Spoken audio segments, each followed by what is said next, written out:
നമുക്കതാ മീനടിച്ചു. New gen setup, Jaseel setup.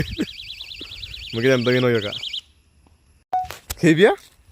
ഹെവിയാന്നൊക്കെ തോന്നണത് അല്ലേ?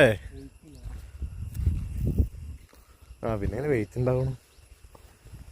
നമ്മുടെ പുതിയ സെറ്റപ്പില് ഫസ്റ്റ് മീന്. വെയിറ്റ് ഇല്ലേ? ഇത് വലിച്ച് കയറ്റി. വെയിറ്റ് ഇല്ലാന്നൊക്കെ പറയണം. ഓപ്പൺ നോക്കാട്ടോ അതില് മീൻ ഉണ്ടല്ലോ. എന്താ ഓ സൈസ് കൂരാൻ ഒന്ന് കാണിച്ചെന്നാ. അടിപൊളി കൂരാൻ. മുഖമൊന്നും കാണാനല്ല. നമുക്ക് വെക്കല് മീൻ അടിച്ചു. പക്ഷെ എവിടെയോ കൊണ്ടുപോയി കുടുങ്ങിയിരുന്നു. അത് എടുത്തു.